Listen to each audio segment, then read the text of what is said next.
एक दफा का जिक्र है। एक गरीब मुछेरा था जो अपनी बीवी के साथ समंदर के करीब एक छोटे से कुच्छे मकान में रहता था। हर रोज मुछेरा अपने जाल लेकर मछली पकड़ने जाता और उनसे अपनी सादा जिंदगी गुजारने की कोशिश करता।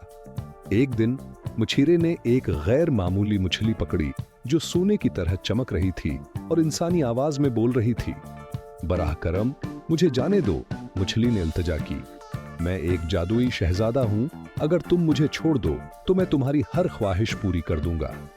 हेरत ज़िदा और नेक दिल मुछेरा मान गया और कुछ मांगे बगैर मछली को छोड़ दिया। जब वो घर वापस आया और अपनी बीवी को इस जादुई मछली के बारे में बताया तो वो बहुत नाराज हो गई। तुम अहमक आदमी, वो चीखने लगी, तुमने कुछ क्यों नहीं मांगा? वापस जाओ और मछली से कहो कि मुझे एक बड़ा खूबसूरत घर चाहिए। मछेरा नापसंदीदा लेकिन बीवी का फरमानबरदार दोबारा समंदर के पास गया और मछली को बुलाया। मछली नमूदार हुई और उसकी बीवी की ख्वाहिश पूरी की। जब मछेरे ने घर वापस आकर देखा तो एक शानदार मकान की जगह पर खड़ा था। इसकी बीवी खुश हुई लेकिन जल्द ही वो नापसंदीदा हो गई। जाओ मछली के पास और उसे कहो कि मैं एक मुल्का बनना चाहती हूँ, इसने हुक्म दिया। मछेरा दिल शक्स्ता होकर दोबारा समंदर के पास गया और बीवी की ख्वाहिश बयान की। एक बार फिर मछली ने उसकी ख्वाहिश पूरी की और मछेरे की बीवी मुल्का बन गई, लेकिन उसकी लालच की कोई हद नहीं थी।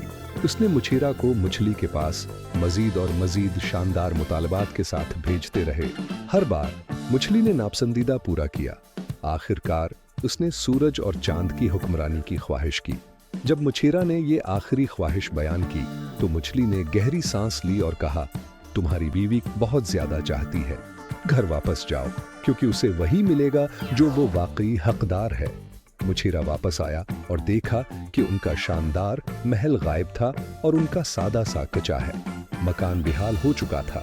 मछेरे की बीवी पुछतावे में मुब्तला होकर सीख गई कि लालच ने उन्हें सब कुछ खो दिया। जो कुछ आपके पास है उससे मुतमईन रहें क्योंकि लालच बर्बादी की तरफ ले जाती है।